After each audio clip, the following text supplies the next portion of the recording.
So I was in a shopping mall and maybe 3 or 4 guys approached me at the register. They got in cars. And so I'm walking through the parking lot. And so now there are like 2 cars kind of following me. And I had a bag. And I kind of went like that and it hit his car. So he stops.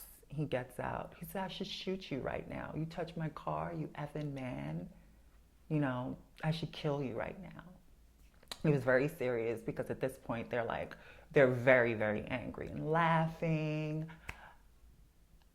Honestly, I thought I was gonna die. Trans Day of Remembrance for me, TDOR, holds a very special meaning to me because it reminds me that there are other people like myself who are no longer here.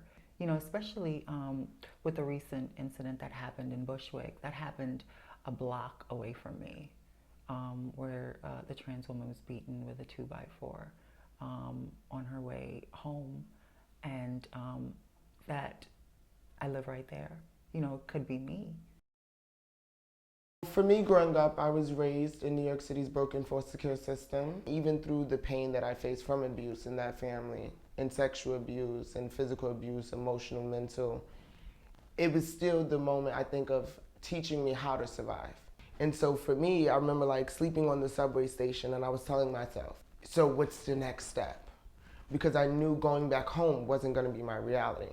Transgender Day of Remembrance, I feel, is highlighting the lives that oftentimes while living on earth, they felt disposable. And I think it's giving a voice to a lot of people who had to live in a time where their voice and their life didn't matter. So I feel that we're taking out the time not to just show the world that we care as a community, but I think on a global level, it's showing that the time is now to understand that trans lives matter. And I think for me, it's so important because I could be the next one, right? And like, I think a lot of people don't really focus on that, how you can be the next person, just a victim of violence, because it's not by, you can be a millionaire, you can be a billionaire, you can be successful, but the reality and the lived experience of being someone trans in this earth is that you're someone trying to be perceived as someone you're not. So I think it's really showing everyone that those people who you said didn't matter, they do matter. It was a dark period in my life where I was living in the United States as an undocumented person, which is a whole different reality than having documentation.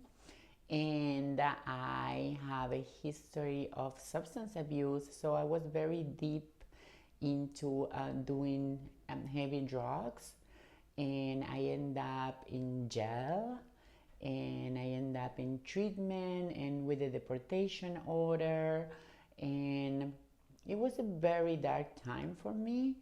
And the beginning of the light came when I found my community. For me, Transgender Day of Remembrance is a reality that I live mostly every day that I personally experience violence, or like, you know, as I told you, I have 300 patients, so it doesn't go one day by that somebody don't come to me with a story about around violence and being mistreated. For those that, you know, are still here, what I would say is, don't get used to this. This is not supposed to happen. Don't, you know, I talk to friends and I go like, hey, you know, I talk to friends on the phone from Argentina and I go like, hey, what happened with so-and-so? And they go, oh, she was killed.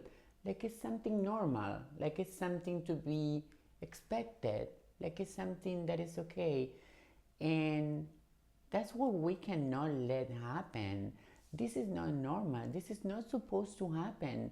Don't get used to violence.